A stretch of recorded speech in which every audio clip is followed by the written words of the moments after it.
राजाधिराज सद्गुरुनाथ श्री काड़ सिद्धेश्वर महाराज की जय। एक हम दो पंछी के बारे में एक हम कथा देखेंगे। वो उपनिषद में श्लोक आया है, उसमें क्या बताते हैं? द्वा सुपर्णा सयुजा सखाया समान वृक्षम परिषद्वाते तयोरन्य पिप्पलम खादंती अन्यो अन्नश्नन अभिचाकसिति। देखो, एक एक ये शरीर जो है ना, ये एक ही वृक्ष है। और ये वृक्ष में क्या है? दो पंछी है, दो पंछी। और द्वाप सुपर्णा सयुजा, एक ही समय, उनका जन्म एक ही समय हो गया। सखाया, दोनों मित्रभाव से एकत्र आते हैं। हाँ, ये सब एक ही वृक्ष के ऊपर है। ये दो कौन है? एक जीवात्मा है और एक शिवात्मा है। हमने देखा ये जीवात्मा है कहाँ है?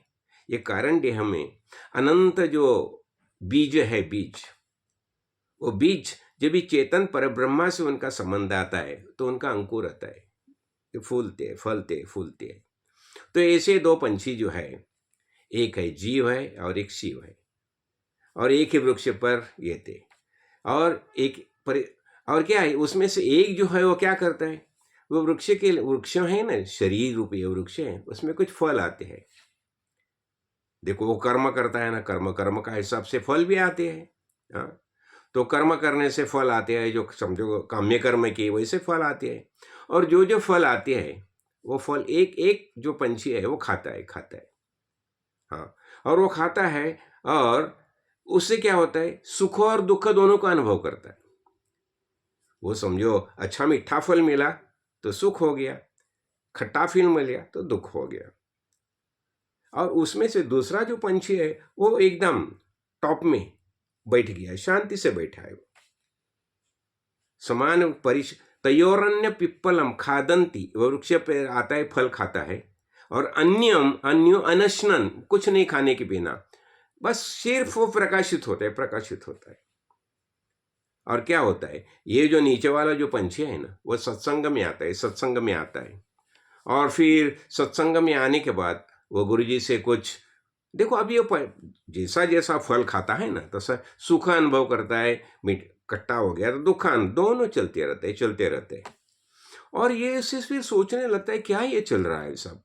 मैं तो सुख दुख दोनों अनुभव कर रहा हूं। तो फिर संयोगवश वो सदगुरु के सानिध्य में आता है, कुछ वेदांत ग्रंथ का श्रवण करता है, संत के सानिध्य में आता है। फिर सदगुरु उसे बोध करते हैं, और जैसे बोध करते हैं ना, वो ऐसा विकसित होता है। वो सोचने लगता है। हाँ, उसके मन में क्या निर्माण होता है? ये जिज्ञासा निर्माण होती है ना। फिर श्रवण करने लगता है, और जो सुनता है उसके ऊपर मनन होता है, और फिर उसका चिंतन शुरू होता है। श्रवण, मनन और निधिध्यास उसका चालू रहता है। और ये धर्म जो है ना, धर्म यानी क्या है? ये धर्म भावना यानी क्या होता है? ये आचरण उसका भी शुद्ध आचरण होता है, और विकसित होते ऊपर जाता है। और बाद में क्या होता है? एक दिन ऐसा होता है, ये देखो, अभी हम देखा ना, ये सब श्रवण मनन निधिध्यास करता है, और फिर वो सुनने से क्या होता है? जिज्ञासा निर्माण होती है। फिर वो साधक बन जाता है, और साधना करने लगता है। हाँ, वो गीता में भी प्रवेश करता है, अनेक अच्छे ग्रंथ हैं उनमें प्रवेश करता है, सत्संग में जाता रहता है, और अनेक लोगों से उसका इंटरेक्शन होता है, उससे बातें चलती है। फिर उसका श्रवण मनन निधिध्यासन चिंतन चलता रहता है, चिंतन, और विकसित होता है। और जैसा जैसा विकसित होता है ना, तो एकदम वो टॉप पर जाता है।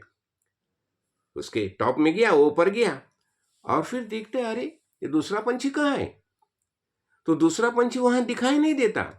वास्तव में ये जो है ना, ये खुद यही है। तो ये जीवात्मा जो है, जब यह संत संग में आता है, वो शिवात्मा बन जाता है, और फिर आनंद अनुभव कर सकता है। यानी क्या है? देखो, हमारे जीवन में कौन सा भी प्रसंग क्यों नहीं निर्माण हुए, जब भी ये दो पंछी का जो उदाहरण दिया है ना, तो वैसा ही है, हमारा ऐसा ही होता है। जीव और शिव दोनों यही शरीर में ही बैठे हैं। और जैसे हम संत संग में आते हैं और महापुरुष को शरण लेते हैं, शरण लेने के बाद ये श्रवण करते हैं, सुनते हैं। देखो, हमें ज्ञान कभी प्राप्त होता है? ज्ञान प्राप्त खाली शब्द से ही होता है। शब्द के कारण ज्ञान का प्राप्त होता है। सदगुरु ने बता दिया, अरे तत्वमसी, जो परब्रह्म परमात्मा है तुम ही हो, ये बता दिया उसने, सदगुरु ने। तो अभी ज्ञान प्राप्त हो गया। अभी ज्ञान प्राप्त हो गया, फिर ज्ञान का निश्चय होना चाहिए। वो निश्चय होने के लिए वो क्या करता है, वो उसकी नित्य पूजा अनुसंधान चलता रहता है। नितराम सुबह से लेके, सुबह उठा, चलो गायत्री मंत्र का जाप किया, सूर्यों की आधारणा की, हाँ, ओम भूर्भुवस्सुवः तत्सवितुः वरेण्यं भर्गो देवस्य धीमहि धियो यो न प्रचोदयात्। सूर्य की आधारणा की, कुछ ग्रंथ पठन किया, और ये पूरा दिन चलता रहता है। और जैसा जैसा ये होता है ना, अभी ज्ञान तो हो गया उसे, वो शिव है। जब ये उसे टॉप में गया, उसे पता चला कि मैं ही शिव हूँ। तो अब ये ज्ञान का फल प्राप्त करना है। तो फल प्राप्त करने के लिए उसे क्या करना पड़ता है, तो उसके दिल में जितने कुछ वासना रहती है, वासना मुझे ये चाहिए, जितनी चाह रहती है, ऐषणा रहती है, सब खत्म होनी चाहिए। और सब खत्म होने के लिए उसे निधिध्यास करना पड़ता है। सतत सान्निध्य में संत संग करता है। इसलिए क्या करना, सतत सान्निध्य संत संग में आना। संत संग में आने से क्या होता है, हमारा निश्चय होता है, निश्चय होता है। ज्ञान तो हो गया, और ये निश्चय होने के लिए सब वासना, जितनी जितनी वासना है, जितनी जितनी चाह है, सब खत्म होनी चाहिए। और ये कभी खत्म होती है, जब हमें पता चलता है मैं पूर्ण हूँ। अभी मैं पूर्ण हूँ ऐसा पता चला, तो सिर्फ कर्म कर, फिर सब कर्म जो है छूट गए, तो हम निवृत्त हो गए। तो ऐसा निवृत्त होने के लिए दो पंछी का उदाहरण दिया है ना। एक ही वृक्ष है, शरीर ये एक ही वृक्ष है, और उसमें क्या पंछी कौन से है, जीव और शिव, यानी जीवात्मा और शिवात्मा। तो जीवात्मा आस्ते आस्ते आस्ते विकसित होके वही शिव होता है।